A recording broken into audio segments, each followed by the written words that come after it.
On a freezing night, an elderly woman is put out of her house by her own daughter, carrying only an old bag and a dignity that no one managed to destroy. What seemed to be just another case of family abandonment hid a powerful secret, silently kept for decades. While ingratitude took over a luxurious home, an unexpected truth began to take shape, ready to turn everything upside down, and in less than 24 hours, regret would arrive, but not in the way anyone could imagine. Before discovering how a cruel decision revealed a secret capable of transforming destinies, don't forget to subscribe to the channel and leave your like for more emotional stories like this. The rain fell without warning over Rua Harmonia in Villa Madalena, on that Thursday in July that the cold transformed into an invisible razor. Donna Amelia Fontes Cavalcanti walked out through the solid wood door carrying a worn leather bag, the same one she had used for almost 30 years, since the times when she worked as a cleaner in the mansions of Higienopolis and Jardim America. She did not look back, not because she didn't want to, but because she knew with the calm certainty of someone who has already lived much, that looking back at that moment would be the same as begging for a mercy that her daughter was in no condition to offer. 68 years old, white hair tied in a firm bun, even with the rain undoing everything around it. A grey wool coat, bought so many seasons ago that the label no longer existed. And that bag, heavy in a way that had nothing to do with what was inside it. Clarice had screamed. She had screamed in a way that Amelia recognized. It was the same tone her daughter used as a child, when she didn't get what she wanted, and the whole world became guilty for it. Only now Clarice was 42 years old, wore high heels, and had a husband named Renato Drummond who smiled with closed lips, like someone holding onto a joke he would never tell. The plate had fallen, an old plate made of Portuguese porcelain with blue edges, which Amelia had carried since the countryside of Franca, where she was born and spent her youth before coming to São Paulo in search of a future that the city promised to everyone and delivered to very few. The plate fell, broke into 4 pieces on the granite floor of the renovated kitchen, and it was as if it had broken something inside Clarice that had already been cracked for years. You can't do anything right, nothing. 30 years cleaning other people's houses and you don't know how to hold a plate. Amelia had bent down to pick up the pieces, slow, with knees that complained every time she bent too far, but firm. She said nothing. She never said anything. Leave it. Let me clean it, as always. Clarice snatched the pieces from her mother's hands with a brusqueness that was not new. You don't help. You get in the way.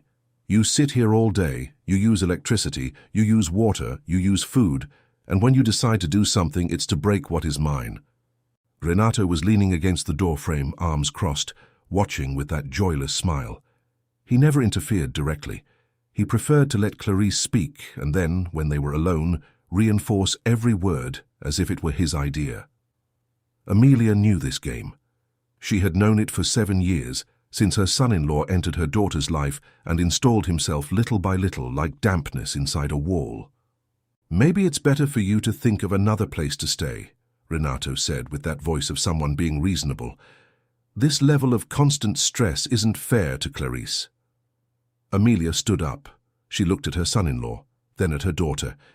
Clarice did not look away, but there was something there in the corner of her eyes that blinked for a second, a spark that could have been shame, or could have been more anger. It was hard to distinguish. I will pack my things, Amelia said. Today, Clarice said. It had not been a question.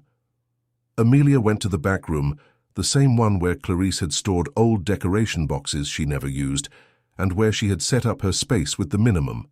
A single bed, a small dressing table, a plywood bookshelf where books squeezed against each other. She looked at the books for a long moment.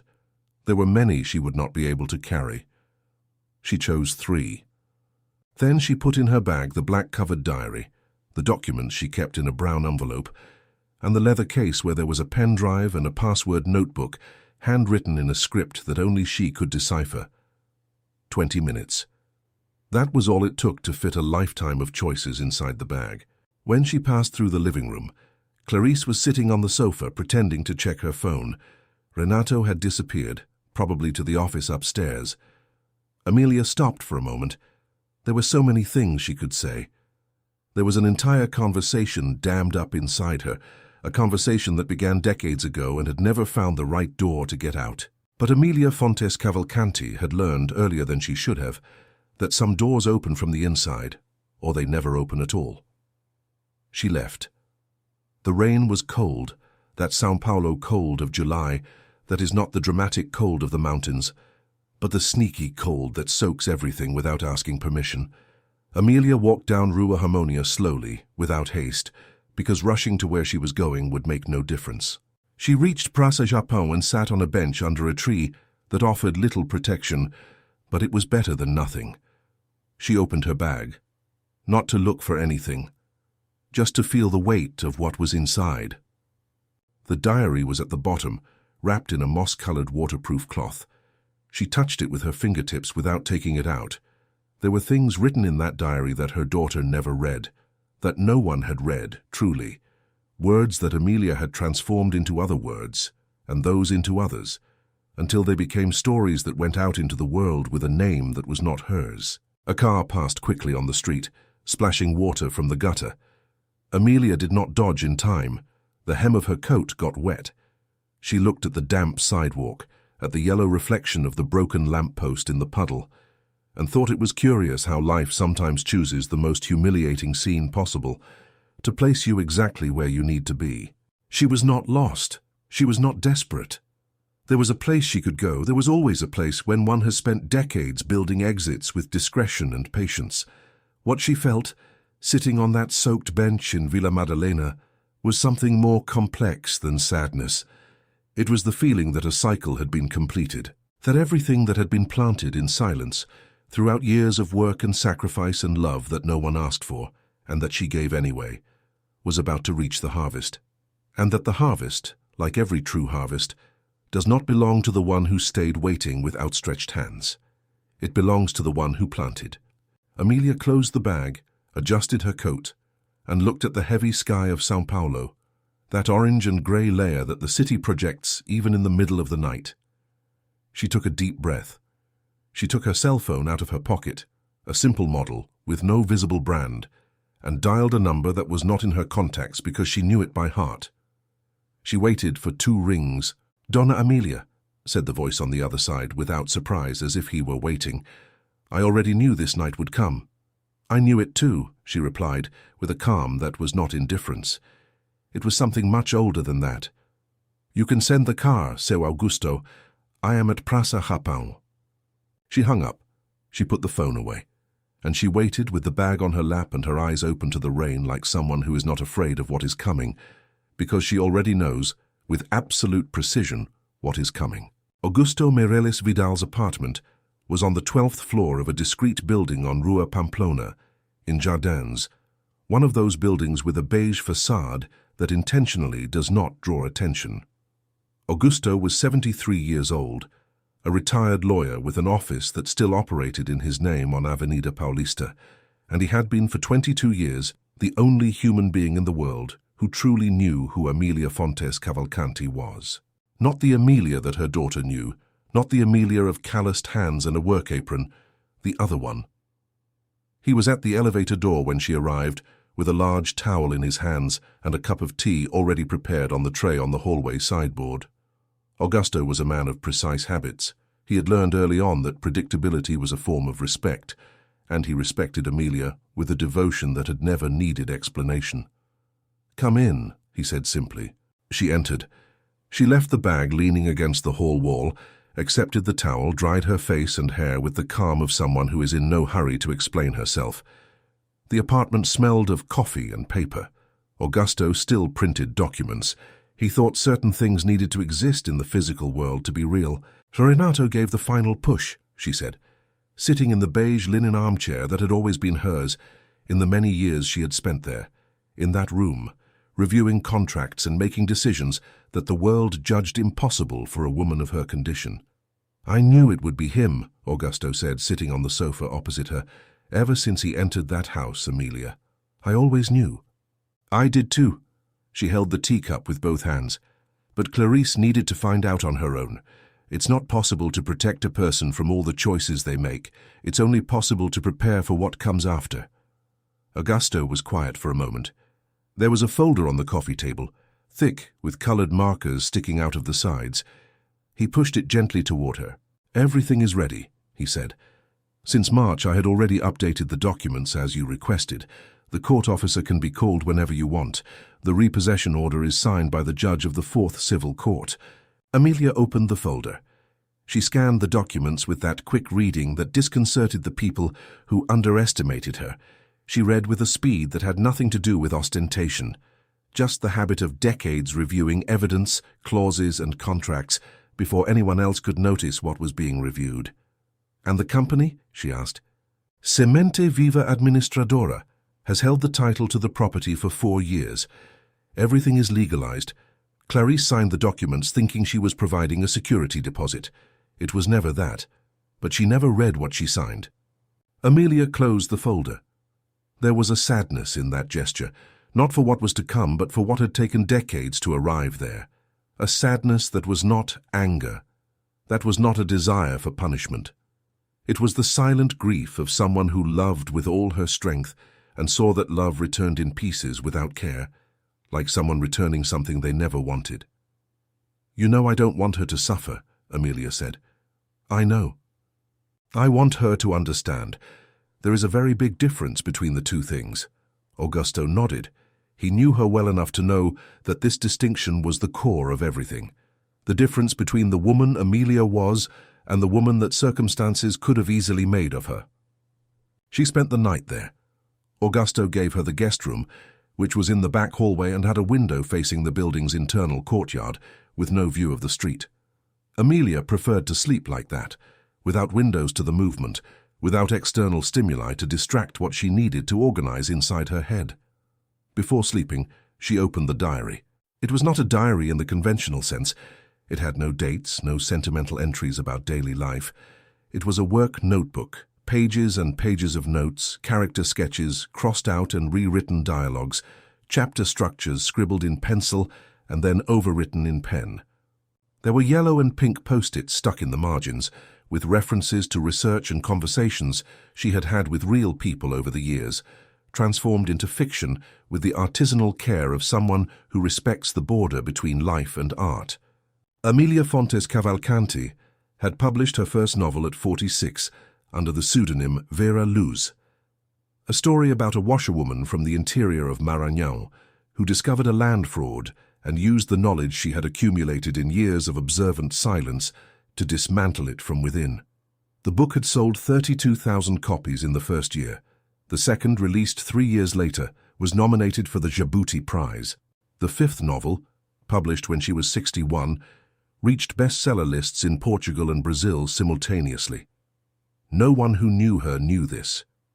No one who knew this knew her. This was the most precise engineering she had built over her entire life.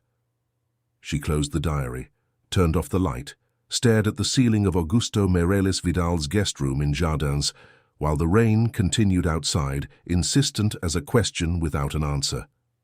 She thought of Clarice as a little girl, the girl with braids who ran through the hallways of the private school in Perdizes, the school that Amelia paid for by cleaning 7 houses a week for 5 years. The girl who one day came home with a text written by the teacher about my family, and had described her father as an engineer who left early, and her mother as an elderly lady who works as a cleaner but tries her best. Tries her best. At 10 years old, Clarice had already learned to put her mother in a category that needed an excuse. Amelia had kept that text. It was in the brown envelope, along with the documents. She had never quite known why. Perhaps because some pains need to have a physical address so that you don't lose sight of them, so that they don't turn into abstractions that are easy to ignore. Or perhaps, she thought now, looking at the ceiling, because a part of her always knew that a night like that would come, a rainy night when the cycle would close and she would need all the evidence of who she had been to be sure she knew who she was. She closed her eyes. Tomorrow, she thought. Tomorrow the world will shift. But before sleeping, one last thought crossed her mind. Not about her daughter, not about Renato, not about the documents or the carefully architected plans over the years. It was a thought about writing, about what was liberating in sitting before a blank page when all the rest of life asked you to be smaller than you were, about the early hours when Clarice slept in the next room and Amelia stayed in the kitchen with a notebook and a pen, building worlds that no one knew existed. It had been in those early hours that she had kept herself whole. It had been in the characters she created, working women, silent and devastatingly intelligent, women that the world underestimated and that the world later learned to respect, that she had found not only consolation but purpose. Each book published under the name Vera Luz was a fragment of Amelia that existed in the world without needing to ask permission from anyone. This was the truest freedom she had ever known. And she was, for the first time in many years, completely ready to use it. There was also, in that guest room, the clear awareness that what she had built was not just financial protection, it was protection of herself. A silent declaration that a woman can be much more than the space the world decides to reserve for her. She had built this something, and tomorrow, for the first time, she would stop being the only one to know it. The following morning, the house on Rua Harmonia woke up with the smell of coffee that Clarice had made for herself, and with a silence different from the one she was used to. It was a heavier silence, more full of empty space. Renato came down the stairs at 8:20, his dress shirt already buttoned to the second button, his hair still damp from the shower, and the manner of someone who expected to find coffee on the table, and the coffee was on the table, but the one who had made the coffee was his wife, and there was no one else to attribute the merit or the blame to. "Is she gone?" he asked, without specifying who. "Yes," Clarice said without looking up from her phone. Renato poured his own coffee, sat down, looked around the kitchen with that calculating look he used to evaluate situations, as if the entire world were a balance sheet waiting to be read. "Better this way," he said. Clarice did not answer. There was something about her that morning that Renato did not know how to name, a kind of rigidity in her shoulders, a tension around her mouth that was not exactly remorse, but was a close relative. He decided not to investigate. Renato Drummond had the practical wisdom of knowing when women's silences were mines and when they were just passing clouds. That one, he judged, was a cloud. He was wrong. Clarice stayed in the kitchen after he left for the office. Renato worked for an investment fund on Faria Lima, in one of those glass-walled floors where men wore loosened ties to look informal, but continued wearing ties. And she stayed looking at the granite floor where, the night before, she had gathered the shards of the Portuguese porcelain plate. She had thrown the shards away, but there was a small splinter she had missed, and which now reflected the morning light in a corner under the refrigerator. She didn't go to get the splinter, she just kept looking. There was a memory she hadn't asked to come, but that came anyway. Her at about 15 on a Saturday afternoon, finding her mother in the kitchen of the 2-bedroom apartment in Perdices where they lived, her mother sitting at the table with a notebook open in front of her, and that distant look, the look of someone who is in two places at the same time. Clarice had asked what that was. Her mother had quickly closed the notebook, smiled, and said, "Nothing, my daughter, just notes." Clarice had found that answer strange. Then she forgot. Now standing in the empty kitchen, she thought of that notebook with a vividness she didn't understand where it came from. She pushed the thought away. She had a meeting at 10 at an aesthetics clinic in Moema, where she had worked as a commercial manager for 6 years. She needed to change clothes, review the previous month's numbers, and stop thinking about notebooks and broken plates and mothers who shouldn't be living in the houses of daughters, who clearly didn't want them there. This was the version Clarice was building for herself as she went up the stairs, that it had been the right decision, that there were limits, that she also had a life to live. It was a version with many cracks, but she was working on them. On the other side of the city, in Jardins, Amelia woke up at 6 in the morning as always.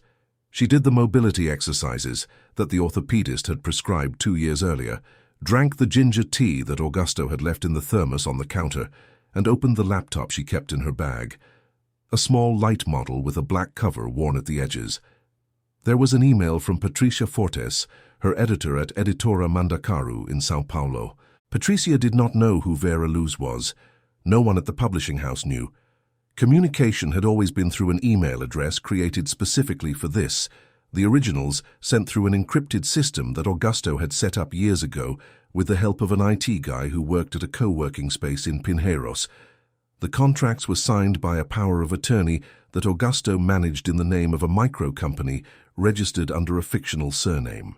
It was an engineering that seemed excessive, but there were reasons for it, reasons that Amelia had never needed to explain to anyone other than Augusto, and which Augusto had accepted with the same discretion with which he had accepted all the other dimensions of that extraordinary woman who had entered his life as a client in a banal labor lawsuit 22 years ago and had never really left. Patricia's email was about the new contract. Vera Luce's sixth novel was in the final stages of revision, and the publisher wanted to move up the launch campaign. There was a proposal for an interview, the first face-to-face interview that the publisher had managed to convince Vera Luce to consider after years of refusals. A large media outlet, a well-known journalist. Amelia read the email twice. Then she looked out the guest room window, at the internal courtyard with its pots of ferns and the rainwater from the previous night accumulated in the ceramic saucers. She had resisted the idea of appearing all these years because the protection of anonymity was also the protection of the project. As long as no one knew who Vera Luce was, no one could use that knowledge as leverage. Her daughter couldn't. Her son-in-law couldn't. But things had changed the night before, in a way that made certain protections unnecessary.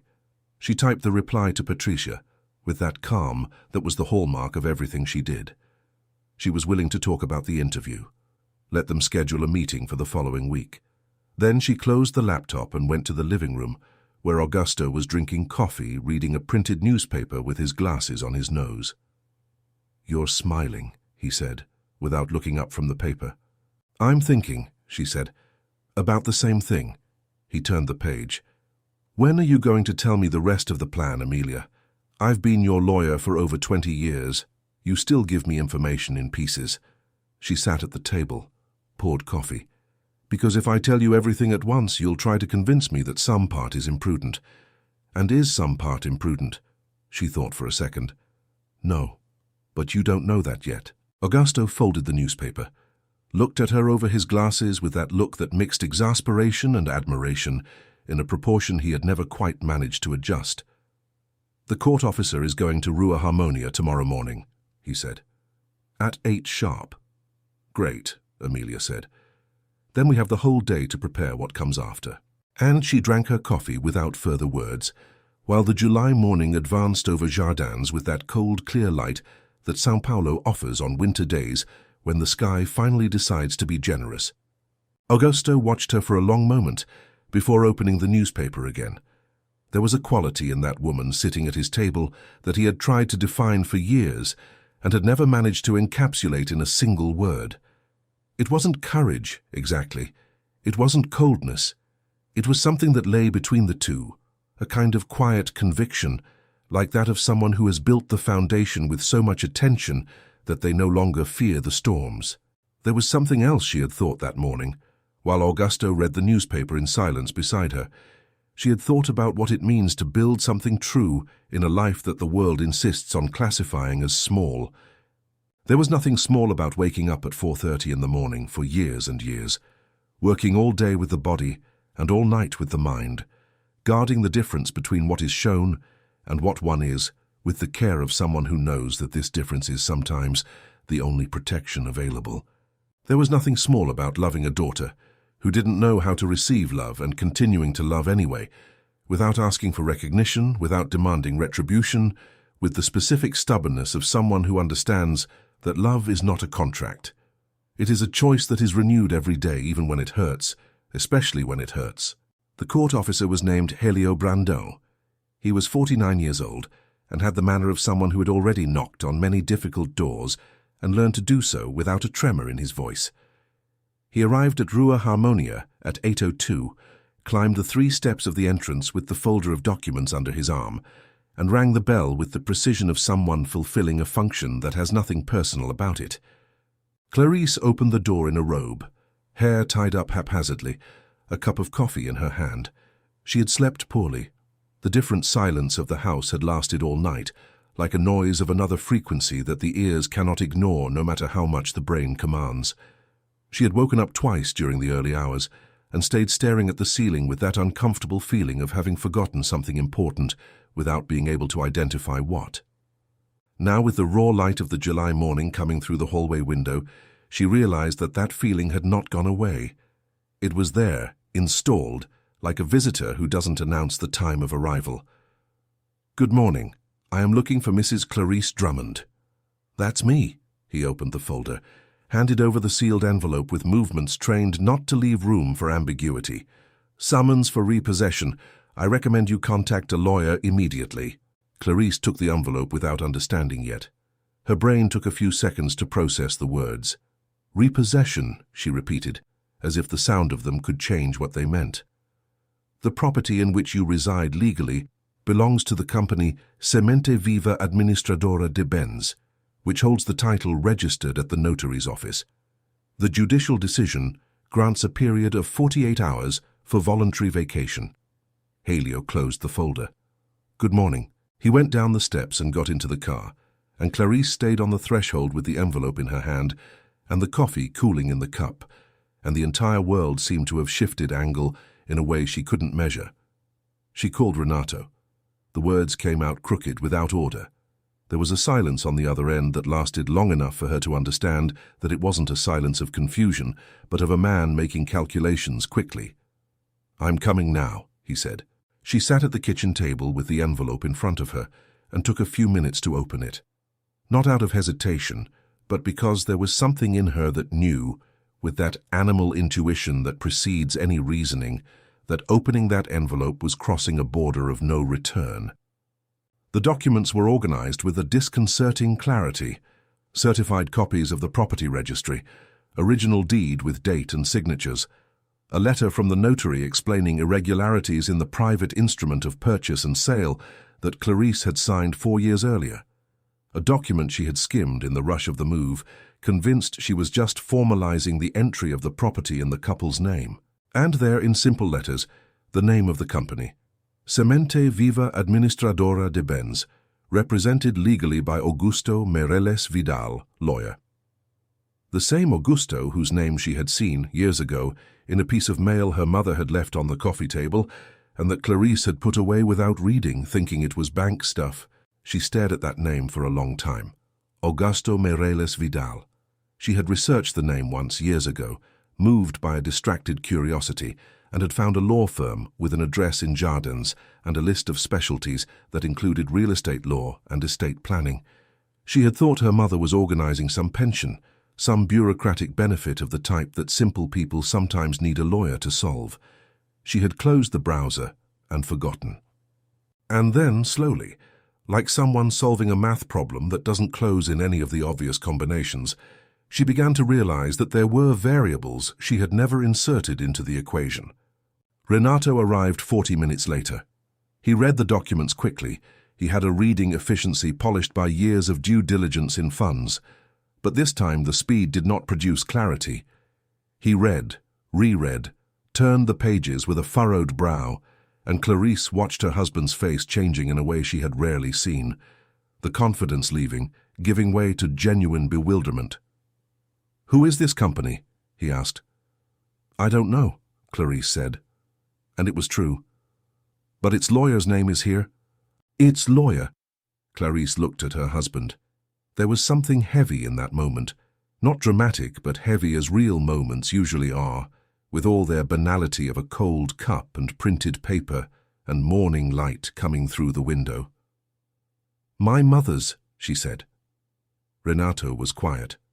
Outside on Rua Harmonia, a black car stopped slowly in front of the house, and Clarice, who had stood up to get water, saw Amelia get out of the back seat with the worn leather bag on her shoulder, the posture of that woman who, she realized now with a vividness that hurt, had never been what she chose to see. The doorbell rang. Clarice did not move for a whole moment. Then she went to open the door. Amelia was there with Augusto by her side. Both carried the stillness of those who did not come for a battle, but for a reckoning much older and more intimate than any battle could be. Clarice looked at her mother, at Amelia's eyes, which held no anger, which was somehow harder to endure than any anger could have been. "Can you let us in?" Amelia asked. It was not an order. It was a real question, one of those that expect a real answer. And in that minimal distinction lay all the difference between the two women, all the distance built over years without anyone stopping to measure the size of what was growing between them. Clarice stepped away from the door without saying anything. They entered. Augusto greeted Renato with professional cordiality. Renato was calculating. Clarice knew how to recognize that in him. But there were no favorable angles in that picture, and she saw her husband realize that too, slowly, like someone accepting a bill they didn't expect to receive. "I would like to talk to both of you," Amelia said, looking at her daughter. "Just us." Augusto led Renato to the upstairs office with a gentleness that left no room for refusal.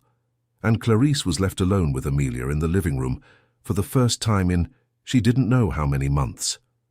There were decades of unspoken things accumulated in that room, like dust in the corners that no one had bothered to clean. Amelia was the one who spoke first. "Sit with me," she said.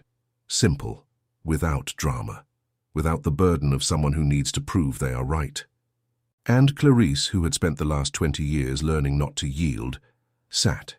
There was something in that invitation that she didn't know how to refuse, not because there was an obligation, but because there was, underneath everything that had accumulated between the two, a layer older than resentment and more resistant than heartache.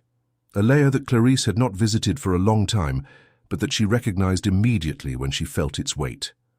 There was something Clarice carried at that moment that she didn't know how to name exactly, but that she felt with all the precision of someone who has waited too long to feel something for real, the feeling that the ground she thought she knew had changed composition, and that the new ground, though different, was firmer than the old one had been. The room was arranged the way Amelia had left it when she still lived there.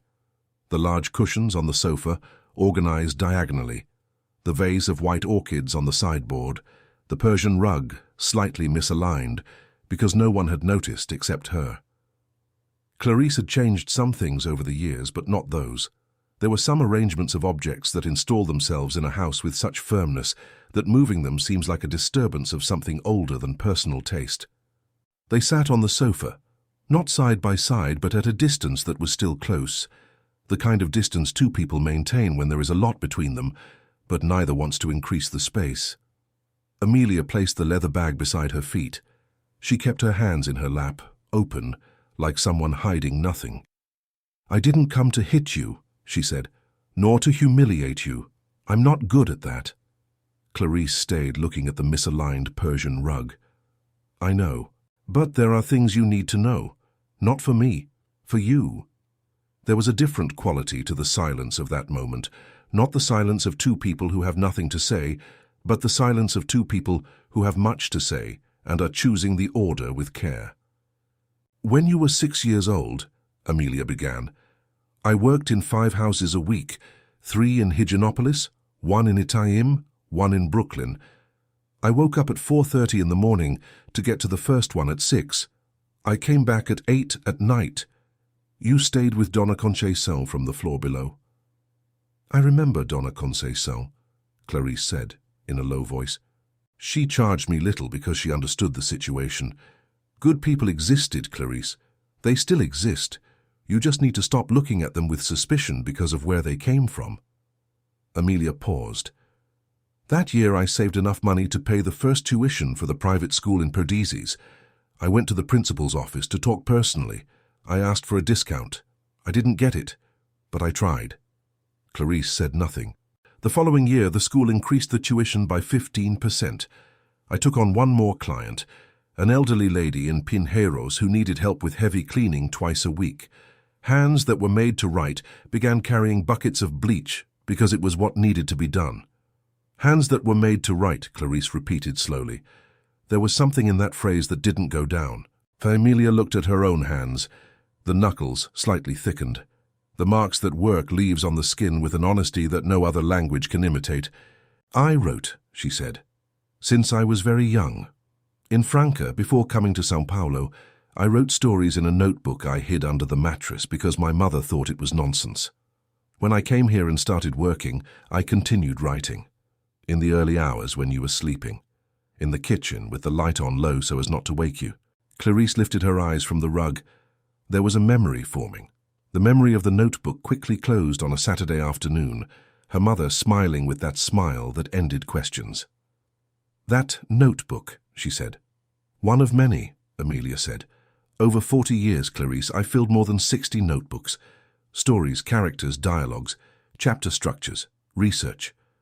When you went to college and I was left alone in the Perdices apartment, I sent the first novel to a publisher.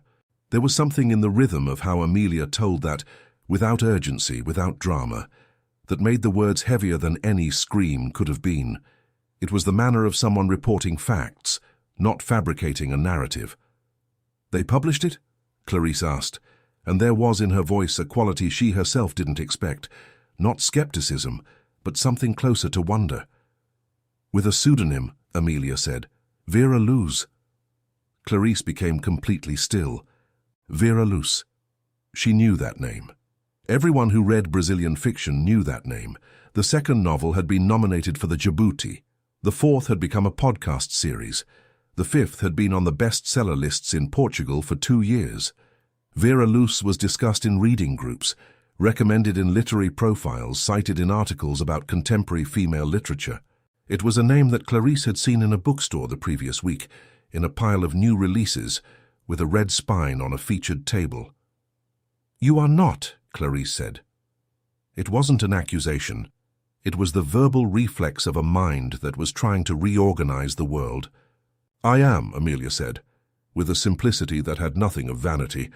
"Since I was 46 years old, 6 novels, 3 literary prizes, a fortune in royalties that I managed with Augusto over all these years, invested with care, protected with precise documentation." Clarisse looked at her mother, at the grey wool coat, at the white hair, at the open hands in her lap. "Why did you never tell me?" The question came out before she could choose her words. It was a real question, not out of heartache, at least not only heartache. It was the question of someone who realizes there was a window open for decades and they had never looked in the right direction. Amelia took a moment before answering. "Because I wanted to know who you would be without that weight," she said. "I wanted you to treat me as I was, not as I was worth. And what you showed over the years, Clarisse, and especially last night, is that what you value in a person has nothing to do with who they are inside. It has to do with what they represent out there." There was a serene cruelty in the precision of those words, not the cruelty of someone who wants to hurt, the inevitable cruelty of truth spoken with love.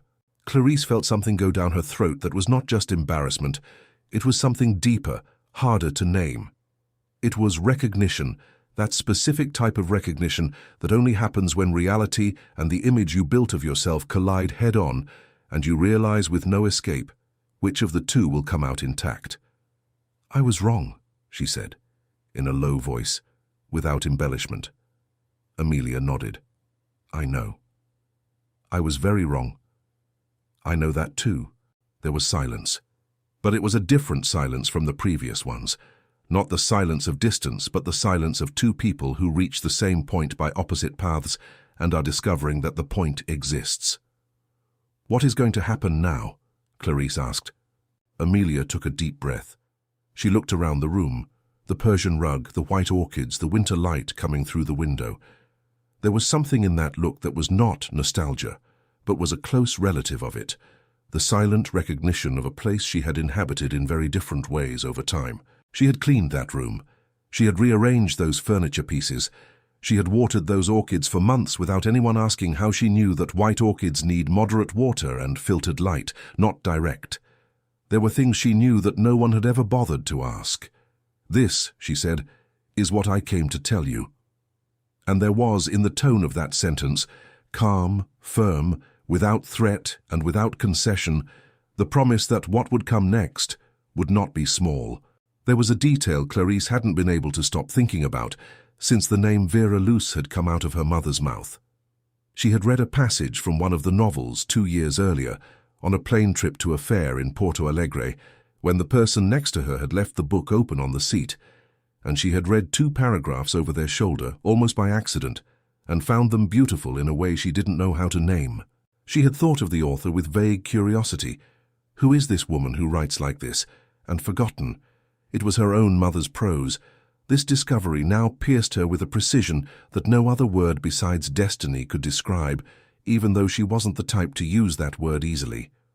In the upstairs office, Augusto Mireles Vidal opened the second folder he had brought inside the larger folder and placed it on Renato Drummond's mahogany desk with the care of someone serving something the other person didn't ask for, but will need to digest anyway. Renato stared at the documents in silence.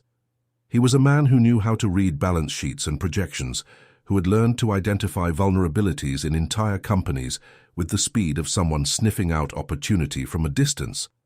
But what was before him now had nothing of the language he mastered. It was another tongue, the tongue of estate planning built with a precision that he, honestly, had not expected to find in that situation. There was a legal structure there with layers of documentation that revealed not only technical competence, but a long-term strategic vision that most executives he knew would have difficulty sustaining for so long without wavering. He had underestimated her, gravely. Semente Viva Administradora de Bens had acquired the title to the Rua Harmonia property 4 years earlier, exactly in the period when Renato had conducted the purchase transaction of the house, convinced he was consolidating an asset in the couple's name. What he hadn't verified, because there was no reason to verify, because it never occurred to him that a cleaner could have a sophisticated legal structure operating silently in the background, was that the private instrument he had presented to Clarice contained a resolutive condition clause that made the transaction null in case of irregularity in the previous chain of ownership.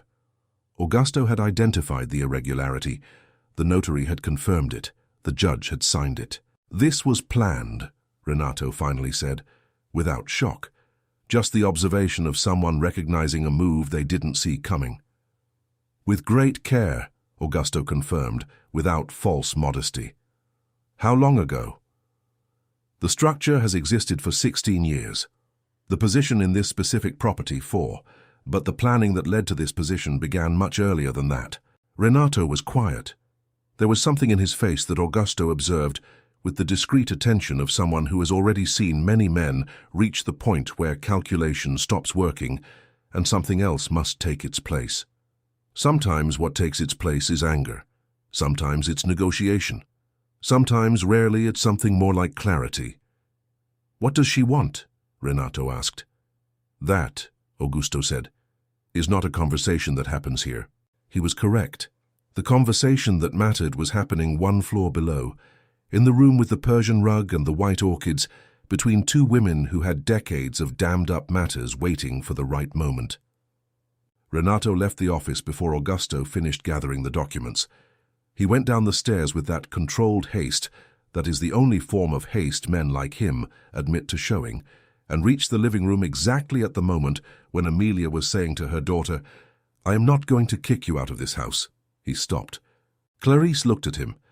There was something in his wife's eyes that he didn't immediately identify, a kind of openness, a fissure in the habitual way she looked at the world, which he had never seen before with that clarity. "Renato," Clarice said, with a voice that was not confrontational but had a new firmness.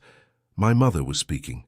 It was a small sentence, 6 words, but there was in it, at that specific moment, inside that specific room, a weight that Renato felt the way one feels a floor giving way, not suddenly, but in a way that made it clear the structure had changed.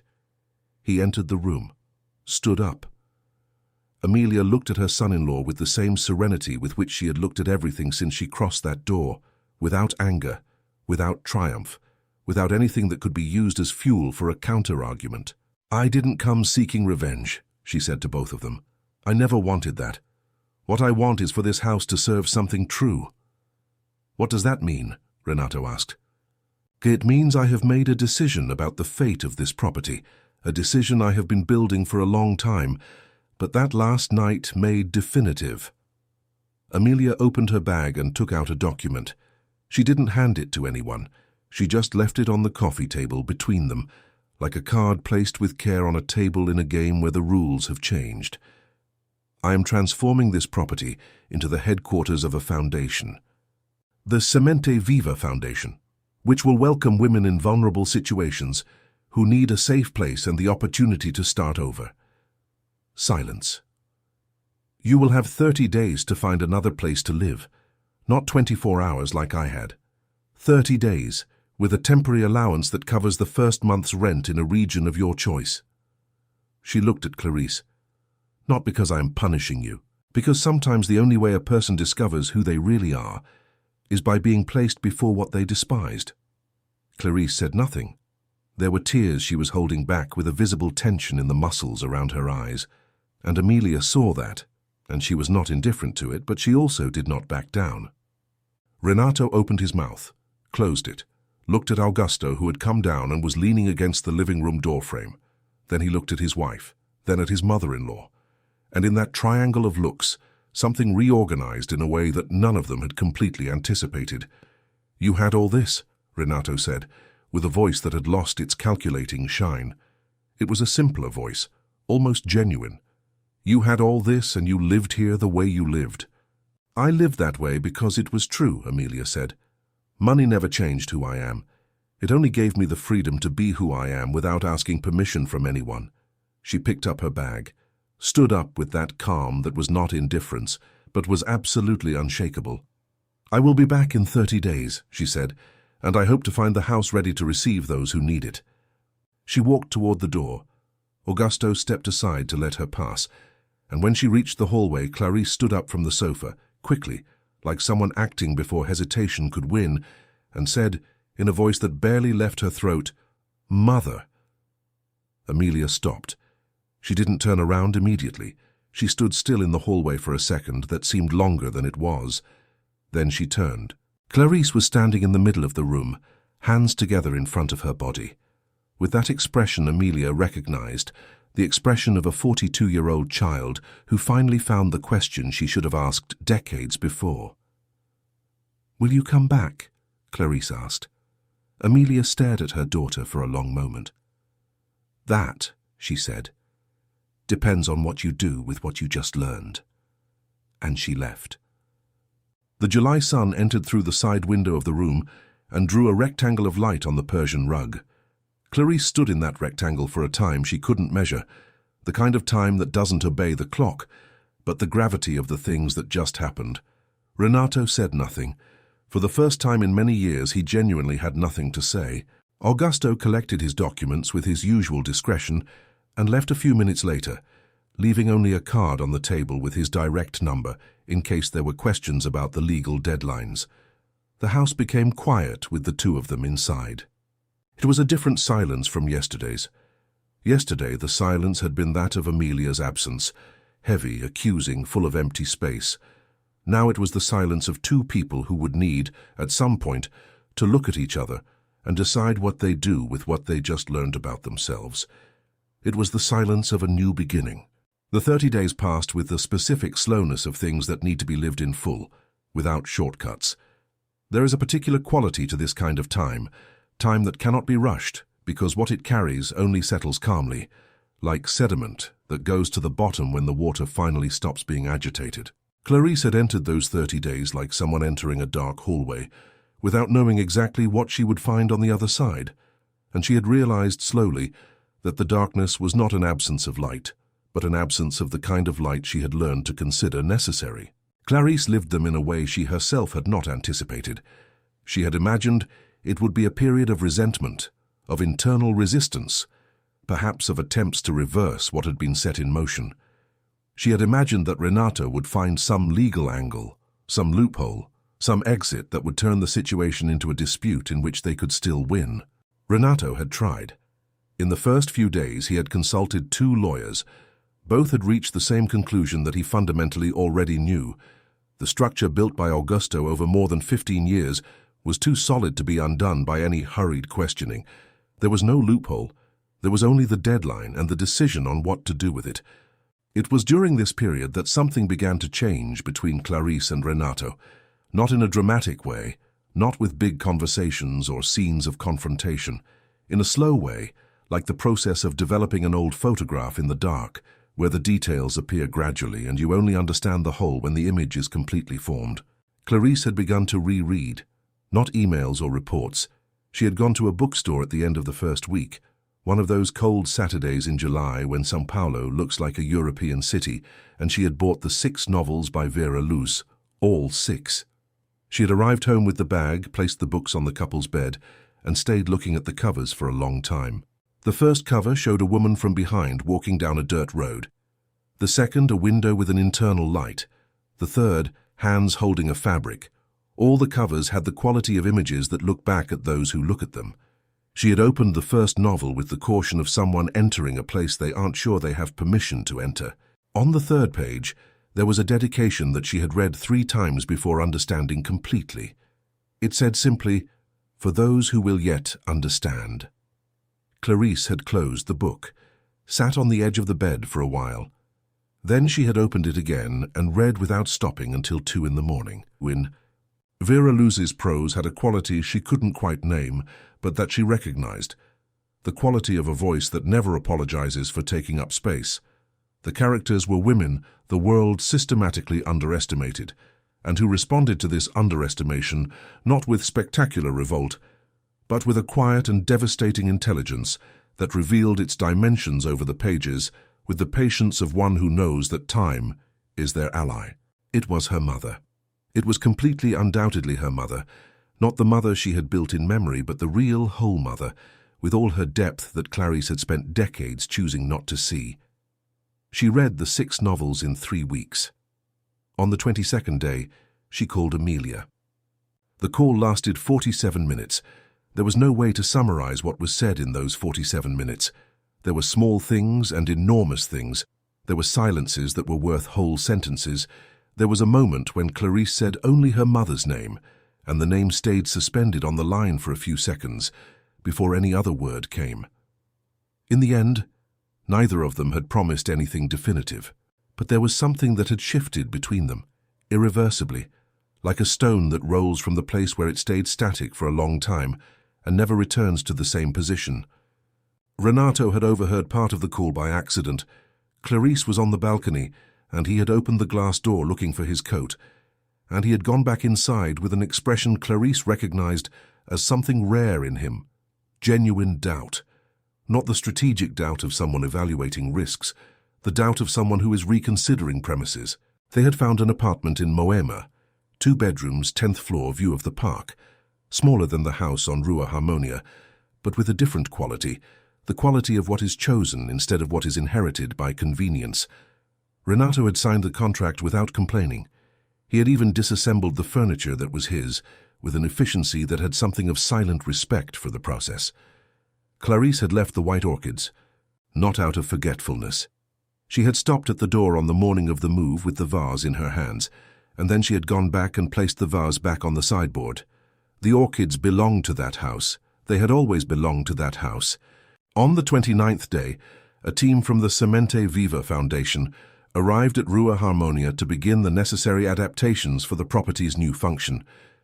There were 6 people, an architect, 2 social workers, a junior lawyer, and 2 volunteers who had signed up as soon as the project had been announced on the Foundation's social media, 3 weeks earlier.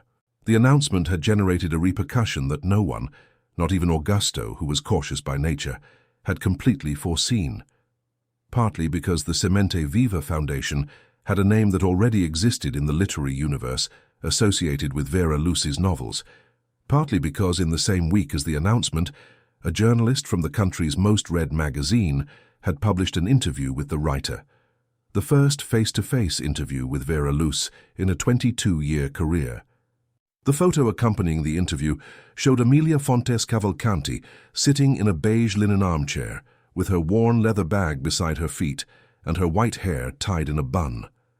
She was looking directly at the camera with that look that people who knew her would recognize immediately, the look of someone who has nothing to hide because she chose a long time ago not to hide anything that mattered. The headline said, "Vera Luz reveals who she is and why she waited." The text had circulated for 2 days before reaching Clarice's phone, sent by a co-worker with a comment that said only, "Do you know this woman?"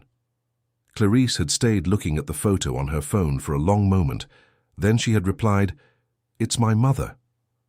And she had turned off the phone, placed it on the table, and stayed looking out the window of the new apartment at the park below, with a clear and slightly dizzying awareness that the world had changed size around her, and that she had arrived late for some parts of that world, but she had still arrived. That for now was enough to start. And Clarisse had learned, with 30 days of reading, of silence, of a smaller apartment and a 47-minute conversation that still resonated within her, that starting, when done for real, is one of the most difficult and most valuable things a human being can do, no matter at what point in life. There was also a subtle change in how she had begun to see her own work at the clinic in Moema. For years, she had used professional competence as armor, proof that she had gotten somewhere, that her origin did not define her. Now she realized that her origin had never been a problem to overcome. It was just the starting point of a story she had told the wrong way to herself for too long. Telling it differently didn't erase what had happened, but it completely changed what could happen next. And that she discovered at 42 with the honest slowness of discoveries that arrive at the right time, was enough to continue. The inauguration of the Semente Viva Foundation took place on a September afternoon, when São Paulo begins to warm up in a way that precedes rain, and the sky gets that copper color that makes everything slightly golden. Rua Harmonia had been transformed, not in a dramatic way. The facade of the house remained the same, with the solid wood door and the 3 entrance steps. But there was a new garden on the side, with plants chosen by a landscaper who had worked as a volunteer after reading Vera Luz's interview and contacting the foundation in the same week. There was a discreet plaque next to the door, with the foundation's name engraved in darkened metal, without unnecessary ornament. And there were that afternoon about 60 people gathered on the sidewalk and in the side garden, including supporters, volunteers, journalists, representatives from other organizations, and some of the first women who would be welcomed by the program in the following weeks. Amelia Fontes Cavalcanti was standing by the door in the navy blue coat she had bought especially for that day, not out of vanity, but because she had thought the occasion deserved a different color from her usual gray. The worn leather bag was inside the house, on the living room table that was now the foundation's common room, with the white orchids beside it on the sideboard. She had arrived early, as always. She had walked through the renovated rooms slowly, touching the walls with her fingertips, recognizing the places and at the same time seeing them in another way, as if the same geometry could contain completely different purposes, depending on who inhabits it and with what intention. Augusto arrived at 2 in the afternoon, with a bouquet of yellow flowers that he handed to Amelia, with that affective formality that was the hallmark of everything between them. She received the flowers and placed them in an improvised vase without ceremony, and the two stood for a moment in the side garden, looking at the copper sky of September, with the silent satisfaction of those who have reached the end of a long walk and are checking if their feet still work. 22 years, Augusto said. More or less, Amelia said, depending on when you start counting. I start counting from the labor lawsuit. I start counting from the first notebook. He smiled. It was a smile that had the rarity of things that happen few times a year, but when they happen, they light up the entire face. People were arriving. There were cameras. A news channel had sent a small discreet team after the Foundation's press office had requested respectful coverage, without turning the event into a spectacle. There were volunteers with new badges that they still pinned crookedly on their clothes because they were wearing them for the first time. There was a representative from the Municipal Social Development Department who had arrived with a partnership document awaiting signature. There was genuine enthusiasm in the air, the kind of enthusiasm that has substance, that doesn't need high volume to be perceived. And there was, by the garden gate, arriving without fanfare, Clarisse Drummond. She was alone. She had come from Moema by subway, which was a novelty. Clarisse rarely used the subway. She had developed over the years, married to Renato, the habit of a private car or app, the habit of maintaining distance from public transport with the same naturalness with which one maintains distance from everything that reminds them of origins they spent years trying to overcome. But that afternoon she had gotten off at Villa Madalena station and walked the 6 blocks to Rua Harmonia, with her feet on the ground and her eyes open, and she had arrived with the punctuality of someone who had planned to arrive, not too early, not too late, but at the moment when things are still organizing and it is still possible to be received without the pressure of a set stage. Amelia saw her from the garden. She didn't say anything immediately. She stayed looking at her daughter for a moment, at the Clarisse who had arrived by subway, who was wearing a simple coat she had never seen before, who brought a small package in her hands and was looking around with that mixture of recognition and strangeness that only places loaded with memory produce in us. Then she walked to the gate. The two stood face to face for a second that had that strange duration of important seconds which does not obey the clock. Clarisse held out the package. "I brought something." Amelia took it, opened it slowly. It was a plate, not of Portuguese porcelain with blue edges, because that one had broken into 4 pieces and there was no way to put it back together. It was a different plate, made of artisanal ceramic, with irregular edges and a shade that varied from beige to terracotta, handmade by an artisan from the interior of São Paulo, whose name was written on a small label stuck to the bottom. "There's not the same," Clarisse said. "I know it's not the same, but I wanted to bring something that was made with someone's hands." Amelia looked at the plate for a long moment. Then she looked at her daughter. There were many things she could have said. There were years of things that had stayed inside her waiting for the right moment, but Amelia had learned, over more time than any novel could contain, that the truest moments don't need many words. Sometimes they need none. She hugged her daughter. It wasn't a hug of theatrical reconciliation. It was a hug in the way hugs between mothers and daughters are, when both parties have reached the same point by different paths and are finally in the same place, with the real weight of both, with the real imperfection of both, without pretending that the path was easy or that the marks don't exist. Clarisse cried, quickly, without making a scene of it. Amelia did not cry. She had reached that point earlier, alone, on a rainy night on a park bench, and had made peace with what needed to be done without a witness. But she held her daughter firmly, with the kind of firmness that only the arms of someone who has loved unconditionally for a long time can have. When they separated, there were people around who had stopped for a moment, not out of indiscreet curiosity, but out of the kind of instinct that makes people pause when they recognize something true happening near them. Augusto, who had observed everything from the garden, looked at the copper sky of September. Then he looked at Amelia, who was showing the ceramic plate to Clarisse with a gesture of someone who already knows where she is going to put it, and there was in the posture of both something that had changed angle, the distance between them different, not gone, but different, like the distance between 2 points that finally found the line that connects them. He went into the house to check if the coffee was ready. The September afternoon continued golden and wide over Rua Harmonia, and the Semente Viva Foundation opened its doors with the silent conviction of things that were built slowly, with care, by hands that know what they are doing.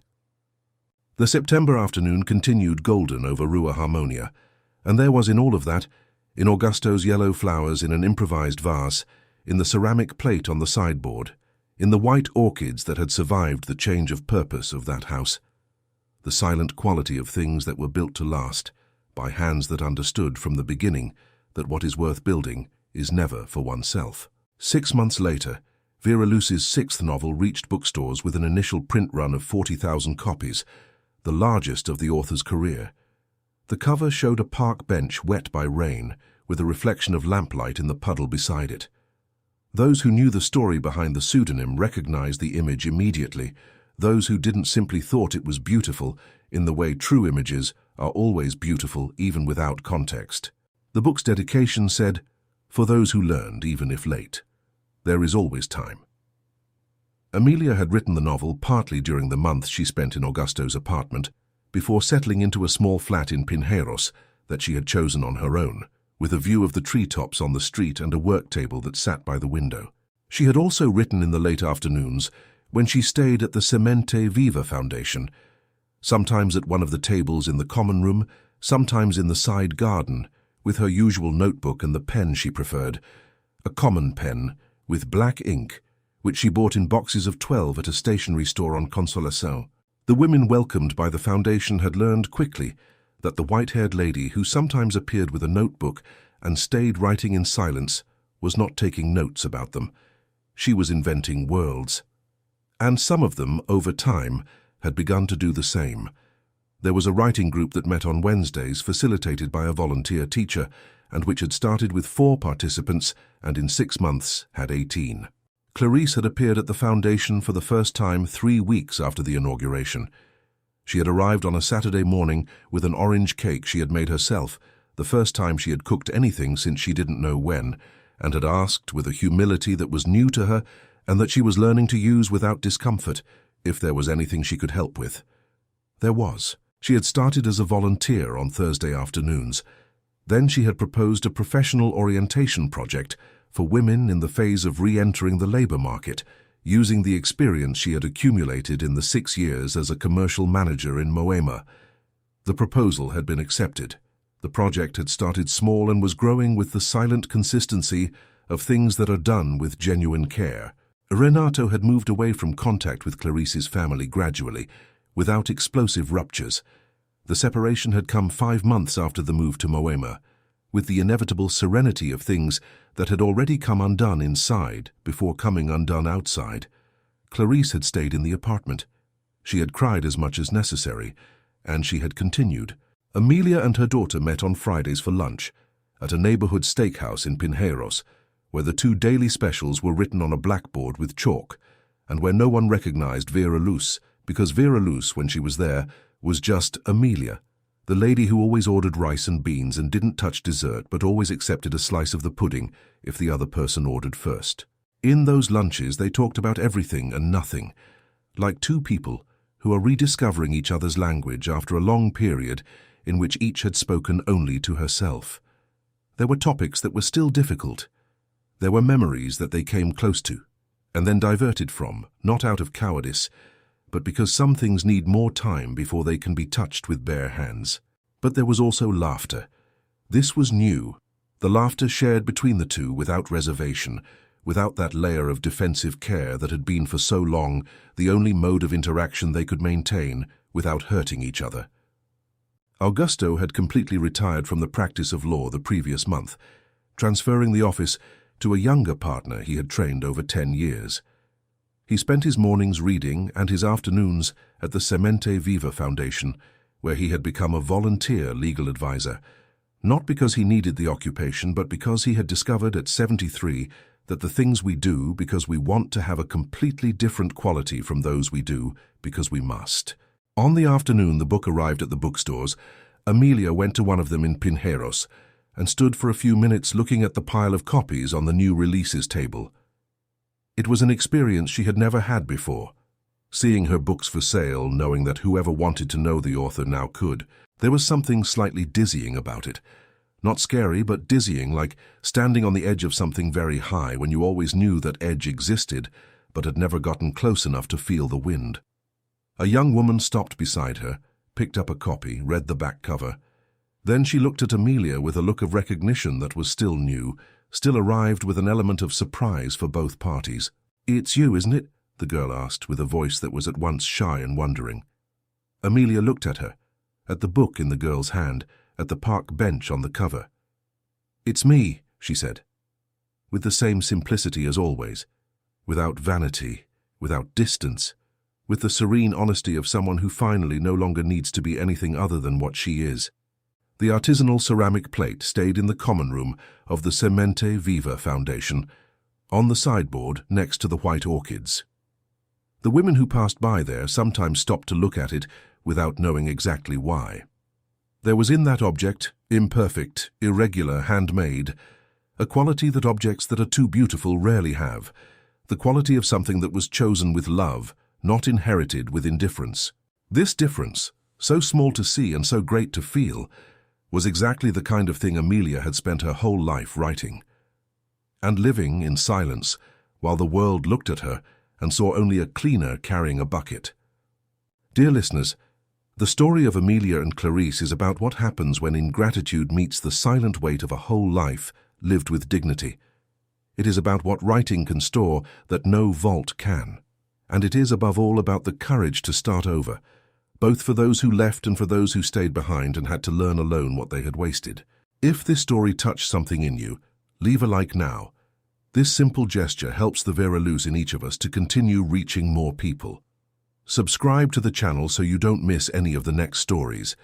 Every week we bring new narratives about women the world underestimated and who responded with the only weapon that never fails, the quiet strength of those who know who they are. And in the comments tell us, do you know someone like Amelia? Someone who carried a huge secret in silence and work, waiting for the right moment. We want to hear from you. Until the next story. End of the story.